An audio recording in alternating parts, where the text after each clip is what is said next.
à partir du verset 14. 2 Corinthiens 2, à partir du verset 14, nous allons traverser le chapitre 3 aussi.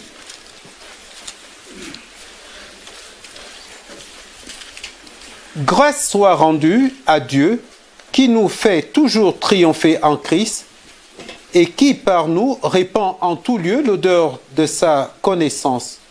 Nous sommes en effet pour Dieu le parfum de Christ, parmi ceux qui sont sauvés et parmi ceux qui périssent. Aux uns, une odeur de mort qui mène à la mort, aux autres, une odeur de vie qui mène à la vie. Et qui est suffisant pour ces choses, car nous ne sommes pas comme plusieurs, les falsificateurs de la parole de Dieu. C'est avec sincérité, c'est de la part de Dieu, devant Dieu et en Christ que nous parlons. Recommençons-nous à nous recommander nous-mêmes, ou aurions-nous besoin, comme quelques-uns, de lettres de recommandation pour vous, ou bien de vous? Vous êtes notre lettre écrite dans vos cœurs, connue et lue de tous les hommes. Vous êtes manifestement une lettre de Christ, écrite par notre ministère, non avec l'encre, mais avec l'Esprit du Dieu vivant, non sur des tables de pierre, mais sur des tables de chair, sur vos cœurs. Telle est l'assurance que nous avons par le Christ auprès de Dieu. Non que nous ne soyons pas nous-mêmes capables de concevoir quelque chose comme venant de nous-mêmes, mais notre capacité vient de Dieu. Il nous a aussi rendus capables d'être ministres d'une nouvelle alliance, non de la lettre, mais de l'esprit. Car la lettre tue, mais l'esprit fait vivre. Or, si le ministère de la mort gravé avec des lettres sur des pierres a été glorieux, au point que les fils d'Israël ne pouvaient fixer les regards sur le visage de Moïse à cause de la gloire pourtant passagère de son visage, combien plus le ministère de l'Esprit ne sera-t-il pas glorieux? Si le ministère de la condamnation a été glorieux, à bien plus forte raison, le ministère de la justice est supérieur en gloire. Et sous ce rapport, ce qui a été glorieux ne l'a pas été à cause de cette gloire plus éminente. En effet, si ce qui passe a eu sa gloire, à bien plus forte raison, ce qui demeure est glorieux.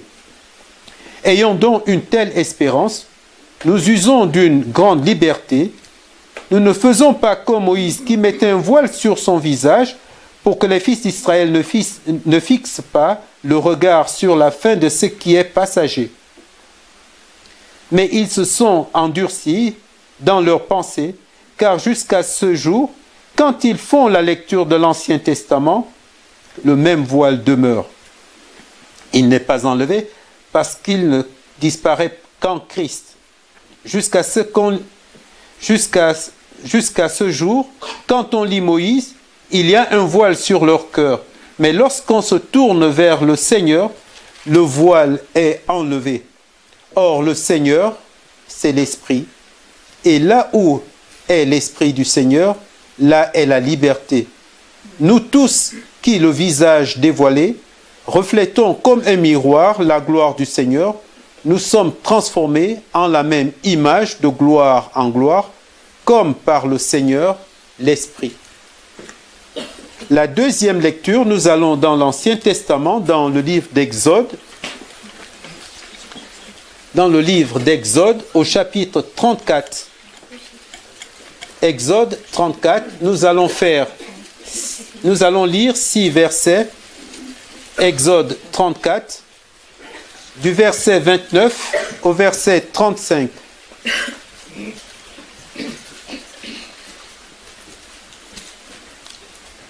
Moïse descendit du mont du Sinaï. Les 2 tables du témoignage étaient dans la main de Moïse. Lorsqu'il descendait de la montagne, Moïse ne savait pas que la peau de son visage rayonnait à la suite de son entretien avec l'Éternel. Aaron et tous les Israélites regardèrent Moïse, et voici que la peau de son visage rayonnait. Et ils craignaient de s'approcher de lui. Moïse les appela. Aaron et tous les chefs de la communauté vinrent auprès de lui, et Moïse s'entretint avec eux. Après cela, tous les Israélites s'approchèrent, et il leur transmit tous les commandements que l'Éternel lui avait donnés sur le mont Sinaï. Lorsque Moïse eut achevé de leur parler, il mit un voile sur son visage.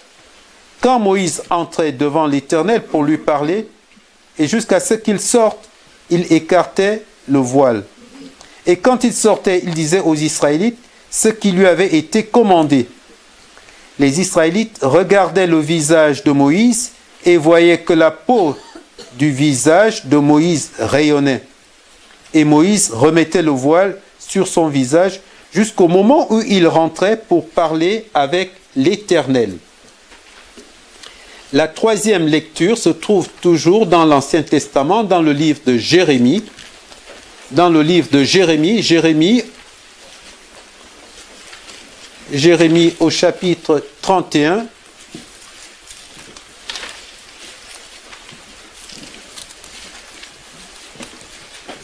Jérémie 31 au verset 31 à 34. Jérémie 31, du verset 31 à 34. Voici que les jours viennent, oracle de l'Éternel, où je conclurai avec la maison d'Israël et la maison de Juda une alliance nouvelle, non comme l'alliance que j'ai conclue avec leur père. Le jour où je les ai saisis par la main pour les faire sortir du pays d'Égypte, alliance qu'ils ont rompue, quoique je sois leur maître, oracle de l'Éternel. Mais voici l'alliance que je conclurai avec la maison d'Israël. Après ces jours-là, oracle de l'Éternel, je mettrai ma loi au-dedans d'eux, je l'écrirai sur leur cœur, je serai leur Dieu, et ils seront mon peuple. Celui-ci n'enseignera plus son prochain, ni celui-là son frère en disant, connaissez l'Éternel, car tous me connaîtront, depuis le plus petit d'entre eux jusqu'au plus grand, oracle de l'Éternel, car je pardonnerai leurs fautes, et je ne me souviendrai plus de leurs péchés. Et enfin, la troisième lecture se trouve dans l'évangile de Jean, dont nous revenons dans le Nouveau Testament, au chapitre 5, évangile de Jean, au chapitre 5, nous lisons du verset 39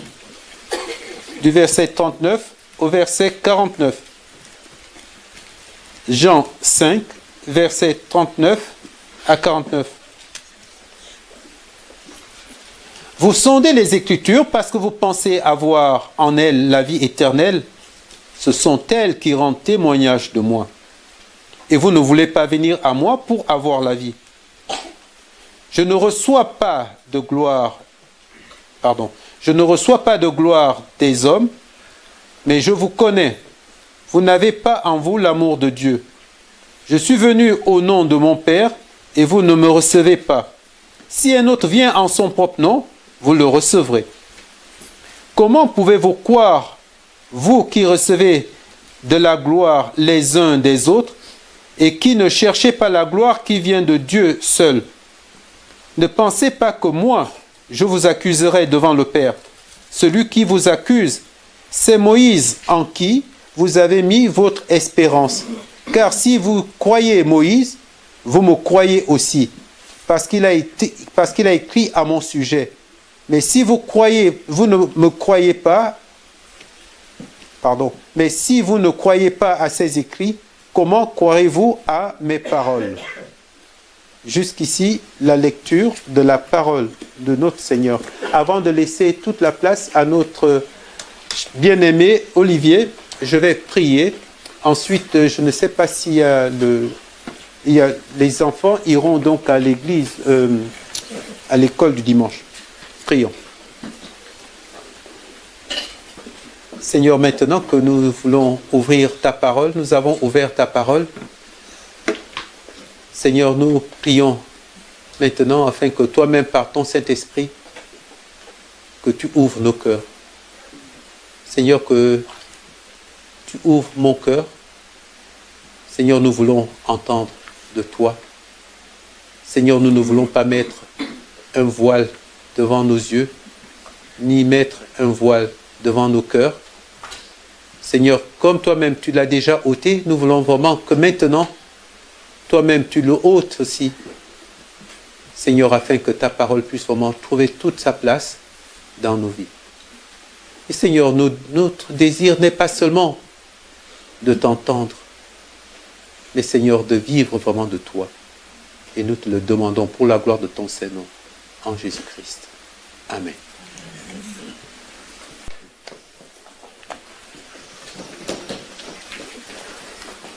Ça fait toujours plaisir de venir et de vous revoir, de revoir des visages familiers.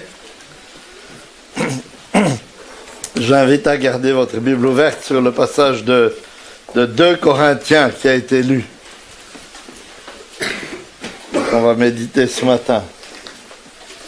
Nous avons tous une mémoire olfactive, c'est-à-dire une mémoire des odeurs. Et je ne sais pas pour vous, mais moi, il y a certains lieux de mon enfance, si j'imagine le lieu, j'ai des odeurs qui me viennent à l'esprit, parce que ce lieu était en lien avec une odeur particulière. Par exemple, le cordonnier du village, ou d'autres endroits, il y avait une odeur vraiment spéciale. Et je ne sais pas si vous avez déjà réfléchi à l'odeur caractéristique qui devait se dégager dans le temple de Jérusalem. Ça devait être une odeur, j'ose pas dire de barbecue, mais une odeur de viande brûlée, mélangée à celle de parfum particulier. Parce que c'était un parfum spécial qui était là offert sur les différents les différents autels. L'autel pour la viande, pour les sacrifices, et l'autel des parfums pour le parfum. Alors pourquoi est-ce que je commence ma prédication ainsi? C'est parce que dans les versets 14 à 16 du chapitre 2 de 2 Corinthiens, Paul nous apprend que c'est pas seulement l'ancienne alliance, mais aussi la nouvelle alliance qui a une odeur. Quelle est l'odeur de la nouvelle alliance? Quelle doit être l'odeur dont les gens se souviennent s'ils sont entrés une fois un dimanche à la maison de l'Évangile? Quelle est l'odeur qui va rester dans leur narine, dans leur mémoire olfactive, s'ils se souviennent d'être venus ici dans ce lieu? Et c'est ce qu'on va découvrir ce matin, en nous penchant sur ce passage qui a pour titre « La spécificité de la nouvelle alliance ». Je suis en train de faire, quand je viens, c'est pas très courant, mais quand même, quand je viens, une série sur la deuxième épître de Paul aux Corinthiens. Et on a appris, on a compris que cette lettre est écrite par Paul depuis la Macédoine, c'est-à-dire la côte de la Grèce entre Istanbul et la Grèce actuelle et Athènes. Il a écrit cette lettre depuis la Macédoine alors qu'il était en route pour aller rendre visite à l'église de Corinthe. Il doit s'y rendre parce qu'il y a de nombreux problèmes à régler dans cette église.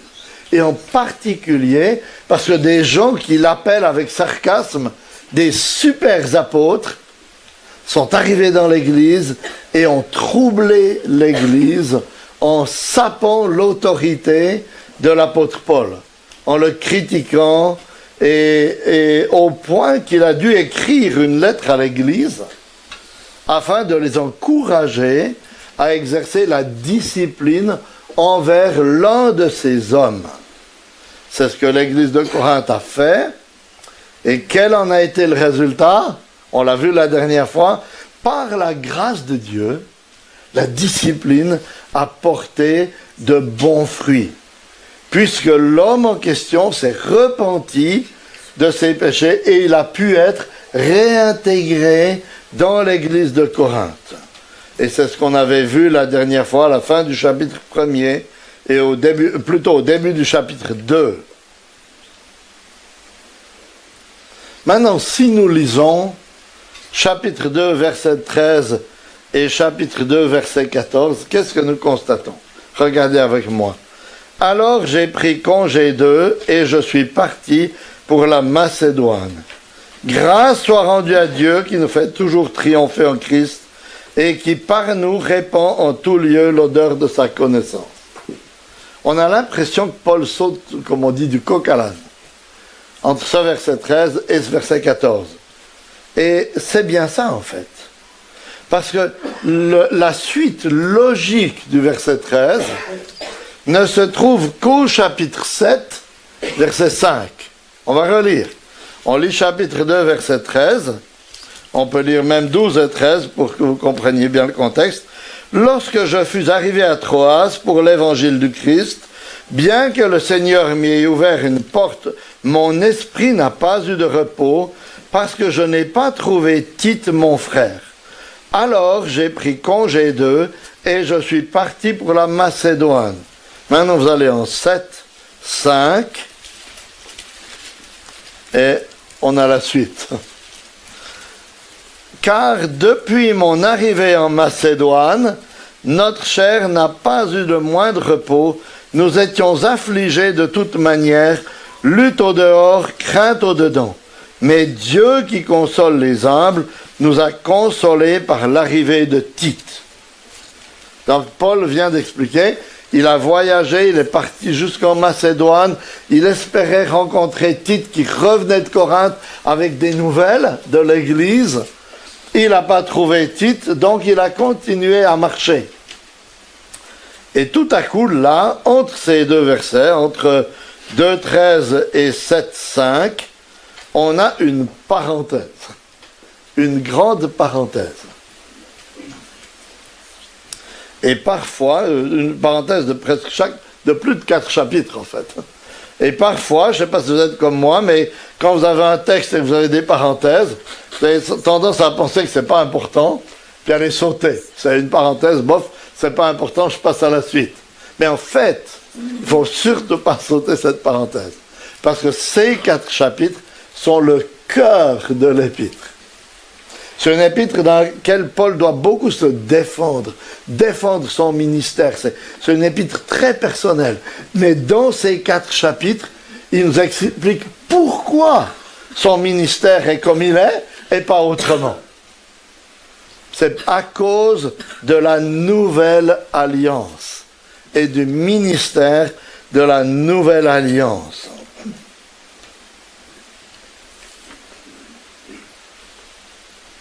Et il nous fait découvrir, d'abord pour commencer ce matin, enfin par le texte de ce matin, la spécificité de cette nouvelle alliance.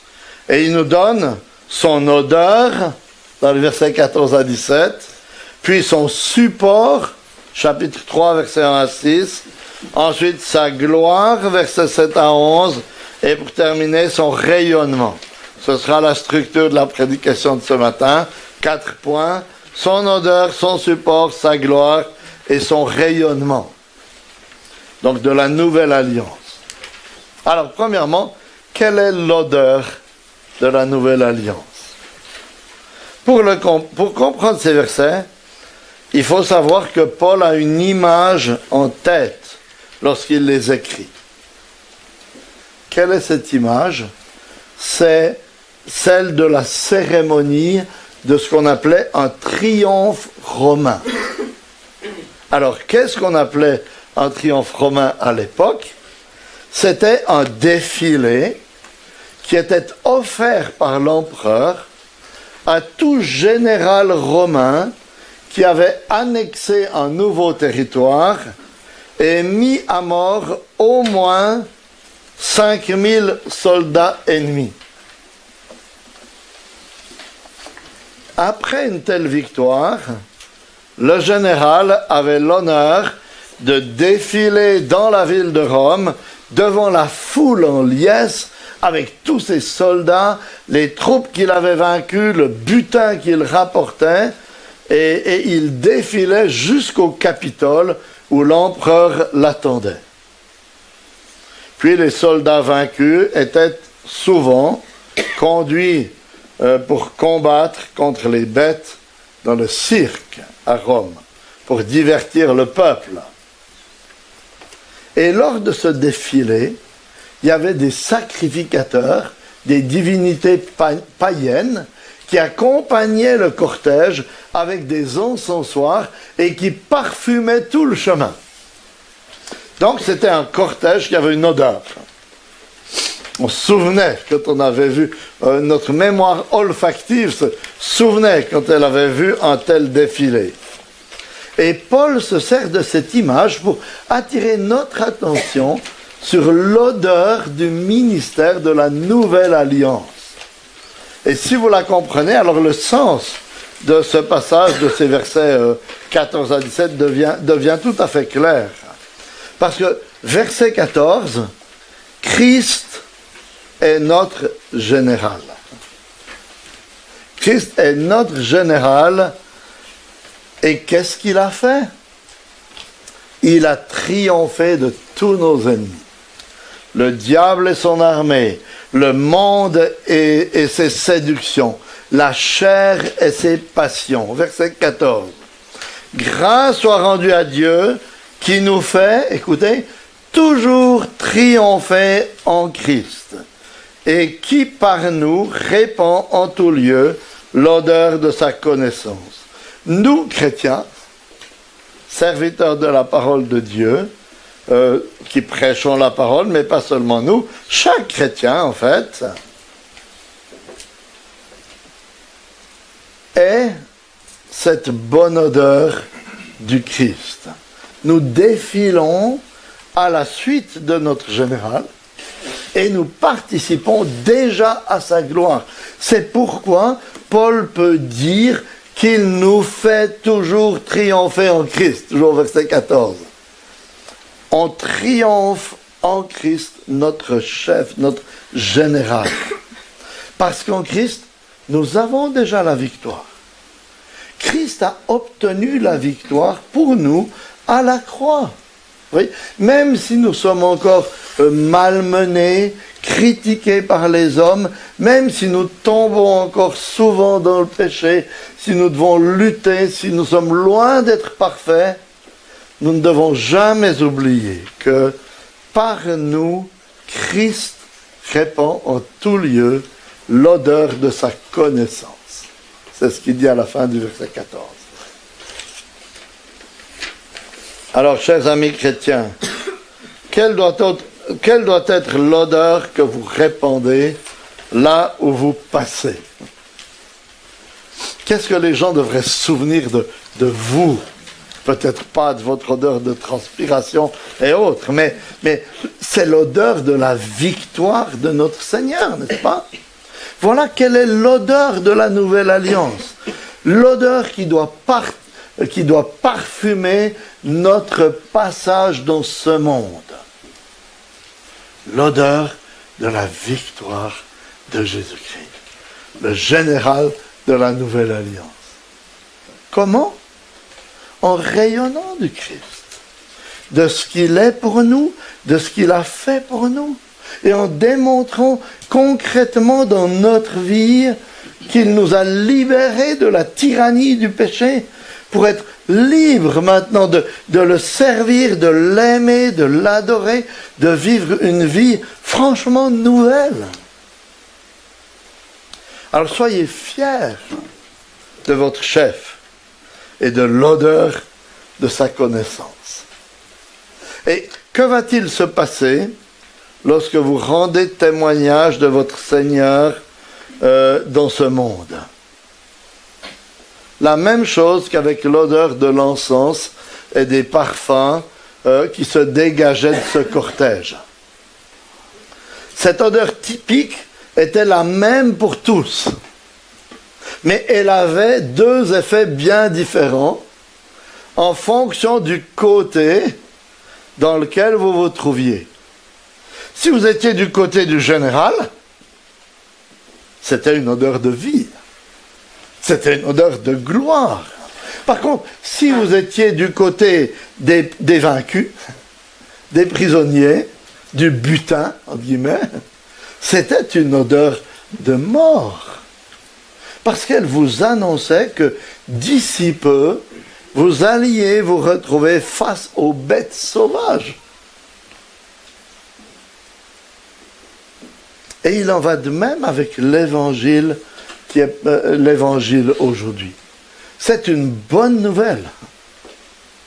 Mais elle n'a pas le même effet sur tous. Pour ceux qui la rejettent, qui le rejettent, l'évangile, ou la bonne nouvelle, c'est une odeur de mort. Parce qu'elle est une odeur qui annonce leur condamnation aux yeux de Dieu. Mais pour ceux qui l'accueillent, qui l'acceptent, c'est une odeur de vie. Et cela nous rappelle que lorsque l'évangile est prêché fidèlement, il y a toujours un tri qui s'opère. Lisez les évangiles, lisez les actes des apôtres, et vous verrez que chaque fois que l'évangile est prêché, il y en a qui croient et il y en a qui s'opposent. Une odeur de vie, une odeur de mort. Et c'est ce qui se passe ici, dans ce lieu, ce matin, en ce moment même. Certains sentent cette odeur de l'évangile, la saisissent par la foi et en tirent la vie éternelle. Et d'autres la rejettent. De quel côté êtes-vous? De quel côté es-tu? Et lorsqu'on comprend le double effet de cette odeur, qu'est-ce qui se passe au fond de nous? Ça nous fait mal. Parce qu'on aimerait tellement que tous soient sauvés, n'est-ce pas? Ça nous fait mal au cœur de se dire que quand on témoigne, il y en a qui vont s'endurcir dans leur péché. Et cette odeur, cette bonne odeur de l'évangile va devenir une odeur de mort pour eux. Alors, quand on se trouve dans ce genre de situation, quelle est la tentation? La tentation, c'est de falsifier l'évangile pour le rendre plus acceptable. Et c'est pourquoi Paul pose cette question au verset 16, après nous avoir développé ce qu'il vient de nous dire. Il dit, « Et qui est suffisant pour ces choses ?» À quoi est-ce qu'il fait allusion par cette question? Sans doute à la tentation, vous voyez, qui nous guette de dire, « Non, mais c'est trop dur. C'est trop dur. Donc je vais falsifier un peu l'évangile pour le rendre plus acceptable. » Et c'était ce que les super apôtres avaient tendance à faire. Pour que les gens rejettent moins l'évangile, pour que les gens ne rejettent pas l'apôtre non plus. Mais est-ce qu'on a le droit de faire ça? Est-ce qu'on a le droit de changer un peu le contenu de l'évangile pour que les gens puissent l'accepter plus facilement? Non. Parce qu'un fidèle serviteur de l'évangile, parce qu'un chrétien qui veut être fidèle, parle, et Paul le dit au verset 17, de la part de Dieu et devant Dieu, auquel nous devons rendre des comptes. C'est pourquoi, vous voyez, Paul parlait avec sincérité, parlait avec vérité, avec courage, même si ça ne plaisait pas aux super apôtres prétendus supérieurs. Et ça doit être notre premier rappel ce matin. L'odeur de l'évangile doit être transmise avec fidélité, même si elle devient, pour certains, une odeur de mort. C'est le premier trait caractéristique de la nouvelle alliance. On a vu son odeur, maintenant on va voir son support dans le chapitre 3, versets 1 à 6.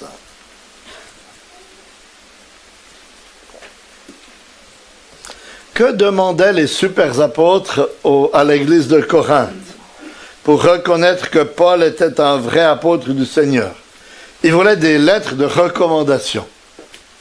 Ils sont arrivés à Corinthe et puis ils ont dit montrez-nous les lettres de recommandation, là, les diplômes, les certificats de ce fameux apôtre Paul que vous aimez tant. Parce qu'ils doutaient, ils voulaient douter du ministère apostolique de l'apôtre Paul. Et que leur répond l'apôtre? Il leur dit qu'il a une lettre à faire valoir. Quelle lettre? Versets 2 et 3. Une lettre écrite par l'Esprit de Dieu dans les cœurs des Corinthiens. Parce que l'effet de l'évangile, l'effet du message de la nouvelle alliance, lorsqu'il est proclamé fidèlement, c'est quoi? C'est de transformer des cœurs, des vies en profondeur par l'action de l'Esprit de Dieu. Ainsi, la transformation des cœurs des Corinthiens, lorsque Paul leur a prêché l'évangile, était la lettre de recommandation, si vous voulez, qu'il était un vrai apôtre de Jésus-Christ, parce que l'Esprit s'était servi de son message et avait transformé les cœurs des Corinthiens. C'est pourquoi je vais proposer le cantique numéro 23. C'est moi le seul responsable s'il n'était pas très connu. Parce que c'est un cantique qui nous parle de l'œuvre de l'Esprit. L'œuvre transformatrice de l'Esprit dans les cœurs.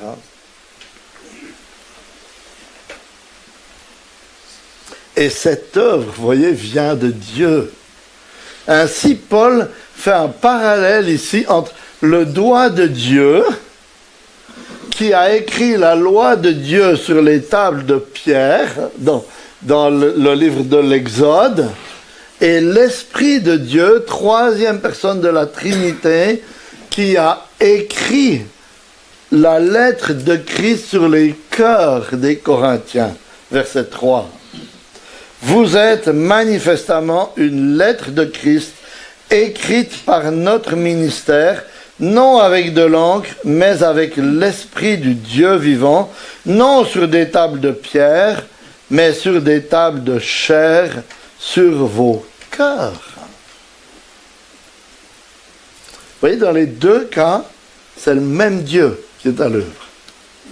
Mais il y a un progrès énorme entre l'ancienne alliance et la nouvelle alliance, parce que leurs supports ont changé. La nouvelle alliance, c'est l'accomplissement de ce que le prophète Jérémie avait annoncé. La loi de Dieu inscrite dans le cœur de chaque croyant. Regardez leur différence. L'ancienne alliance est une alliance de lettres. Et elle tue, c'est ce qu'il dit au verset 6. Alors que la nouvelle alliance est une alliance de l'esprit et elle fait vivre. Verset 6, il nous a aussi rendus capables d'être ministres d'une nouvelle alliance, non de la lettre, mais de l'esprit. Car la lettre tue, mais l'esprit fait vivre. Qu'est-ce qu'il veut dire par là? C'est que l'ancienne alliance est incapable de donner la vie parce que cela n'était pas son but. Parce que ces commandements étaient saints, justes et bons, et ils ont été donnés à des hommes pécheurs incapables d'y obéir parfaitement. C'est ça le problème. Le problème, ce n'est pas le problème avec la loi. Le problème, c'est que cette loi bonne avait été donnée à des gens incapables d'y obéir. Parce que par nature, nous sommes pécheurs. Et l'histoire d'Israël n'a fait que confirmer cette observation. Combien de fois Israël s'est engagé à respecter ces lois? Et que s'est-il passé chaque fois? Ils sont tombés, ils ont désobéi. Parce que l'ancienne alliance avait un but pédagogique. Pas de sauver les hommes, mais de démontrer notre incapacité humaine à obéir à Dieu, à lui plaire, afin, vous voyez, de nous pousser au désespoir et de nous amener à attendre que le salut vienne d'ailleurs que de nous-mêmes, à attendre un salut qui vienne de Dieu lui-même. Et c'est exactement ce que les Juifs démontraient en offrant ces sacrifices dans l'Ancien Testament, jour après jour, parce qu'ils démontraient chaque jour qu'ils étaient conscients de leur culpabilité et de leur besoin qu'une victime innocente meure à leur place. C'est pourquoi Pierre a écrit dans sa première lettre que les Juifs de l'Ancienne Alliance faisaient de ce salut l'objet de leur recherche. Et Paul a déclaré que la loi était un précepteur, ou on pourrait dire un enseignant, un accompagnateur, pour nous conduire à Christ, afin que nous soyons justifiés par la foi. Galates 3, 24. Et l'auteur de l'Épître aux Hébreux affirme aussi que, et c'est chapitre 10, verset 4, il est impossible que le sang des agneaux et des boucs ôte les péchés. Parce que l'ancienne alliance, vous voyez, on appelait une nouvelle. Une nouvelle qui allait être scellée du sang de Christ, l'agneau sans tache, donné par Dieu. Si bien que tous ceux qui, depuis Adam, ont été sauvés, l'ont tous été par le même moyen. Parce qu'il y a un seul moyen de salut. C'est le sacrifice du Christ, qui a agi, on pourrait dire, de façon rétroactive pour le salut des croyants de l'Ancien Testament, qui avaient placé leur foi dans la promesse de Dieu. Mais la grande nouveauté de la Nouvelle Alliance, vous voyez, c'est son nouveau support. C'est la transformation de nos cœurs, du cœur de chaque croyant, par le Saint-Esprit, en accomplissant la promesse du prophète Jérémie 31. Ainsi, dans la Nouvelle Alliance, tous connaissent le Seigneur. Parce que le cœur de tous ceux qui font partie de cette alliance a été transformé par l'Esprit de Dieu. C'est pourquoi on n'entre pas dans cette alliance parce que nos parents en font partie ou parce qu'ils étaient membres de l'Église, mais parce que notre cœur a été transformé par l'Esprit de Dieu, pour que nous puissions saisir cette bonne odeur de la connaissance de Christ, notre général. Et la prise de conscience de ce nouveau support, comme je l'ai appelé, doit nous garder humbles et dépendants du Seigneur. Parce qu'en nous-mêmes, nous n'avons aucune capacité de changer les cœurs. Et lorsqu'un tel résultat se produit, chez une personne à laquelle on a témoigné, chez nos enfants, chez d'autres, alors c'est la preuve, c'est la lettre de recommandation de Dieu, que Dieu est à l'œuvre, au travers de nous, et souvent même, on pourrait dire, malgré nous, afin que toute la gloire lui revienne à lui seul. Quelle est la spécificité de la Nouvelle Alliance? On a vu son odeur, on a vu son support, et maintenant on va voir sa gloire dans les versets 7 à 11. Est-ce que vous avez déjà réfléchi à la gloire de ce qui s'est passé au mont Sinaï? Alors quand j'étais enfant, il y avait un film qui s'appelait Les 10 Commandements. Alors peut-être certains d'entre vous l'ont vu, je vois des têtes comme ça. Alors à l'époque, avec les effets de l'époque, ça paraissait très très glorieux.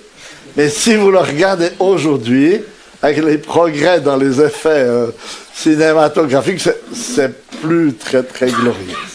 C'est un peu bof parce que ça a beaucoup changé. Hein? Mais en fait, vous voyez, essayez d'imaginer ce qui se passait. La montagne tremblait avec violence et fumait.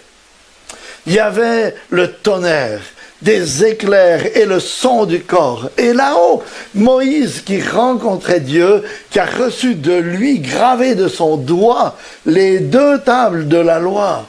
Et il lui parlait directement, au point que son visage rayonnait d'une lumière qui éblouissait les Israélites. C'est quand même glorieux. Est-ce que vous auriez aimé être là pour voir cette gloire resplendir? Oui, on aurait aimé, n'est-ce pas? On se dit, mais si j'avais pu voir une gloire comme ça. Eh bien, mes chers frères et sœurs, voilà la bonne nouvelle. C'est que la gloire de la nouvelle alliance est plus glorieuse que cela. Le ministère dans lequel nous sommes aujourd'hui est encore plus glorieux, même s'il n'y paraît peut-être pas au premier abord. Parce que les montagnes ne fument pas, il n'y a pas trop d'éclairs et de choses comme ça. Alors, qu'est-ce qu'il y a de plus glorieux? Regardez dans ces versets 7 à 11. Versets 7 et 8, tout d'abord, c'est que la gloire de l'ancienne alliance était passagère. Or, si le ministère de la mort, gravé avec des lettres sur des pierres, a été glorieux au point que les fils d'Israël ne pouvaient fixer les regards sur le visage de Moïse à cause de la gloire, pourtant passagère de son visage. Le ministère de l'ancienne alliance, la gloire de l'ancienne alliance était passagère.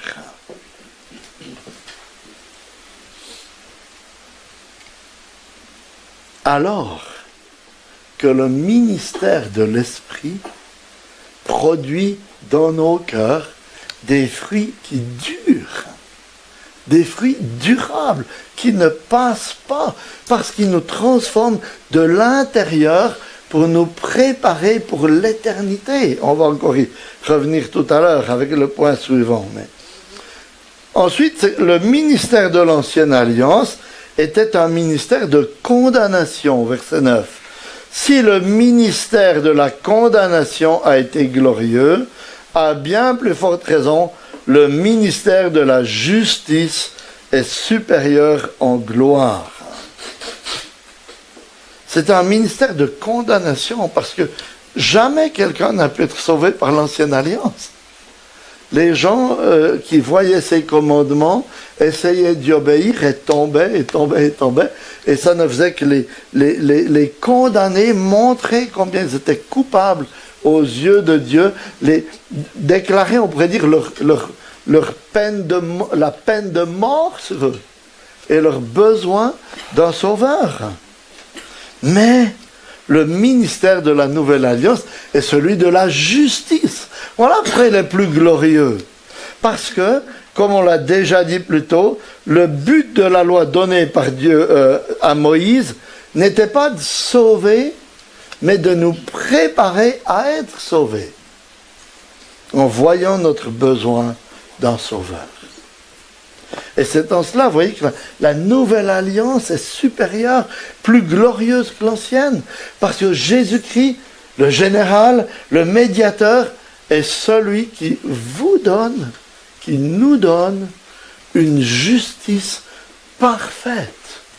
Il donne cette justice parfaite à chaque personne qui s'approche de lui dans une attitude de confiance, de foi et de dépendance. Ainsi, vous voyez, avec la nouvelle alliance, on a atteint l'accomplissement de ce qui a été promis par Dieu à Adam et Ève, à Abraham et à tous les croyants de l'Ancien Testament. On est dans une relation avec Dieu nouvelle, réconcilié, pardonné, adopté comme membre de son peuple et de sa famille. C'est pourquoi cette nouvelle alliance ne peut pas être supplanter ou compléter ou améliorer. On ne peut rien y ajouter parce que la rédemption acquise par Christ est une rédemption éternelle qui demeure à jamais. Voilà la gloire de la nouvelle alliance. L'ancienne alliance était passagère, sa gloire était passagère. La nouvelle alliance est glorieuse et elle demeure. C'est une espérance magnifique. Et Paul termine cette description du ministère de la nouvelle alliance en attirant notre attention sur son rayonnement. C'est les versets 12 à 18. Qu'avait-il de particulier avec la gloire que reflétait Moïse à l'époque de l'ancienne alliance? Verset 13. C'est que Moïse devait mettre un voile sur son visage. Nous ne faisons pas comme Moïse qui mettait un voile sur son visage pour que les fils d'Israël ne fixent pas les regards sur la fin de ce qui était passager. Pourquoi est-ce que Moïse mettait un voile? C'est parce que la gloire qui rayonnait de son visage était passagère. C'est-à-dire qu'après avoir été dans la présence de Dieu, Moïse rayonnait. Et cela éblouissait le peuple. Mais ensuite, petit à petit, ce rayonnement diminuait. Et Moïse mettait un voile pour que les fils d'Israël ne voient pas le rayonnement s'éteindre, si vous voulez. Son visage cessait de resplendir. C'est ce qui était très clairement expliqué dans Exode 34, versets 29 et suivants. Et Paul nous dit ici que le voile que Moïse mettait sur son visage pointait vers une autre réalité. Laquelle? L'aveuglement spirituel du peuple d'Israël et de tout homme qui ne peut pas comprendre l'Ancien Testament et la Bible non plus tant qu'il n'est pas venu à Christ. Parce que ce voile, signe d'aveuglement, ne disparaît qu'en Christ. Regardez la fin du verset 14 et verset 15. Car jusqu'à ce jour, quand ils font la lecture de l'Ancien Testament, le même voile demeure. Il n'est pas enlevé parce qu'il ne disparaît qu'en Christ. Jusqu'à ce jour, quand on lit Moïse, il y a un voile sur leur cœur. Mais lorsqu'on se tourne vers le Seigneur, le voile est enlevé. Et c'est exactement ce que Jésus disait lui-même aux pharisiens de son époque. C'est pourquoi nous avons lu Jean chapitre 5, versets 39 et suivants.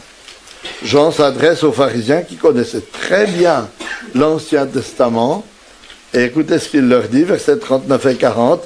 Vous sondez les Écritures parce que vous pensez avoir en elles la vie éternelle. Ce sont elles qui rendent témoignage de moi, dit Jésus. Et vous ne voulez pas venir à moi pour avoir la vie.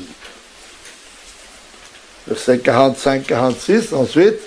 Ne pensez pas que moi je vous accuserai devant le Père. Celui qui vous accuse, c'est Moïse, en qui vous avez mis votre espérance.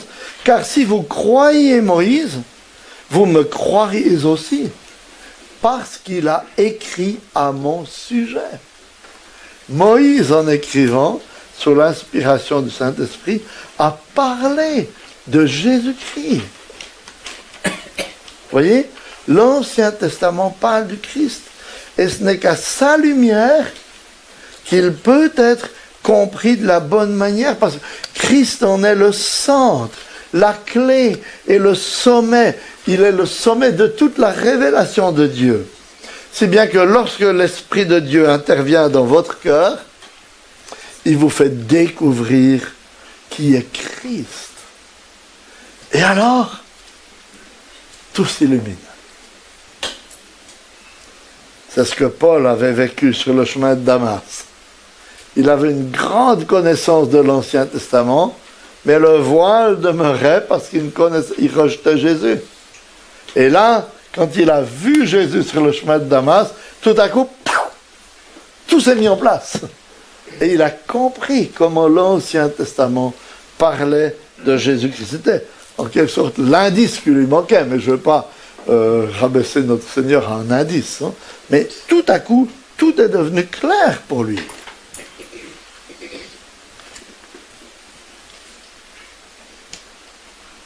Voilà pourquoi il ne faut pas nous contenter de raconter les histoires de l'Ancien Testament, juste comme des belles histoires, mais enseigner comment elles nous parlent du Christ à l'avance. Parce que lui seul illumine tout l'Ancien Testament et nous accorde le salut. Voilà pourquoi il nous faut parler du Christ aux Juifs. Parce que leur passeport juif, leur sang juif, et toute leur connaissance et leur pratique de l'Ancien Testament ne peuvent pas les sauver. Parce qu'ils ont besoin du Christ. C'est la vérité exprimée par Paul en Galates 2, 15 et 16, quand il dit « Nous sommes juifs de naissance, et non pécheurs d'entre les nations, sachant que l'homme n'est pas justifié par les œuvres de la loi, mais par la foi en Jésus-Christ. Nous aussi, nous avons cru en Christ, afin d'être justifiés par la foi en Christ, et non par les œuvres de la loi, parce que nul ne sera justifié par les œuvres de la loi. » Et pour terminer, Paul s'appuie sur l'expérience de Moïse pour nous aider à saisir la nouveauté du rayonnement que nous avons en tant que croyants de la Nouvelle Alliance. Moïse rayonnait, mais son rayonnement disparaissait petit à petit. C'est pourquoi il mettait un voile sur son visage. Mais ici, regardez au verset 18, Paul s'adresse à tous les croyants. Et il dit, nous tous qui le visage dévoilé, c'est-à-dire tous ceux qui ont placé leur confiance en Christ, et il nous explique ce qui se passe lorsque le voile est enlevé de notre visage et que nous nous approchons de Jésus. Que nous dit-il? Regardez à la fin du verset 18, au milieu du verset 18, il nous dit que nous sommes transformés en la même image. Et le mot transformé utilisé ici, c'est le mot grec métamorphose. C'est le même mot qui a été utilisé pour parler de la transfiguration du Seigneur. C'est un terme qui fait référence à une transformation qui vient de l'intérieur et qui se manifeste petit à petit à l'extérieur.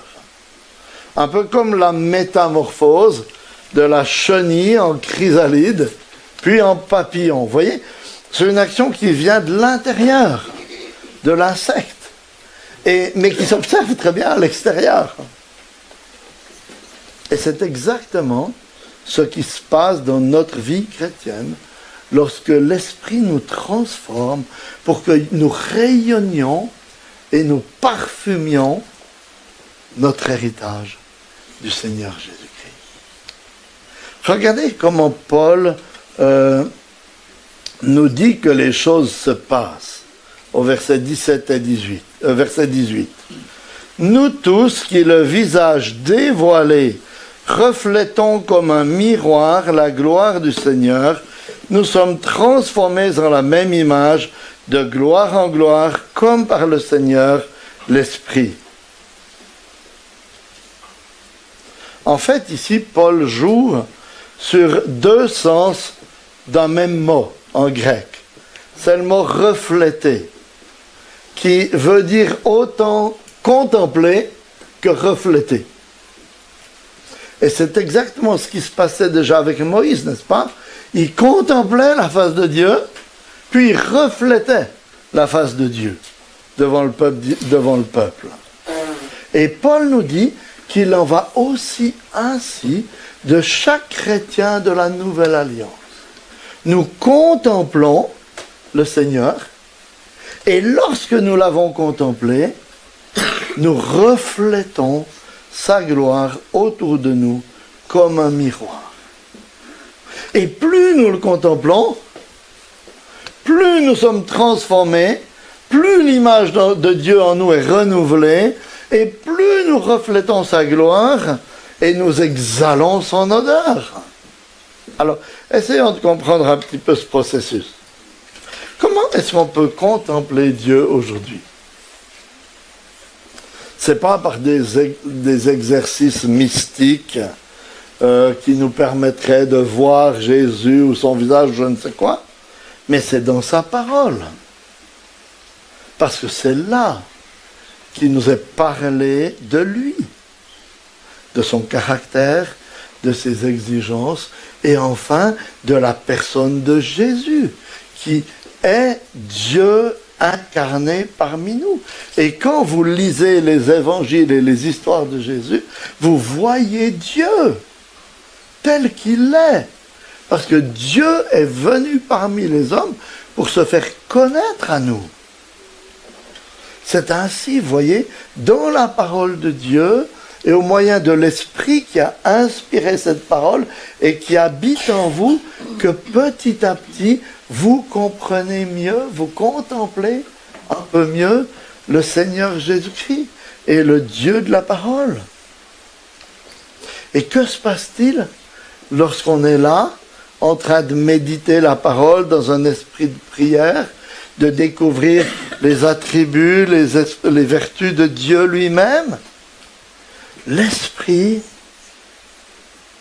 nous parle par elle. Et l'Esprit nous transforme en nous montrant notre péché et en nous donnant la force de nous en détourner et en nous émerveillant par la perfection de Dieu.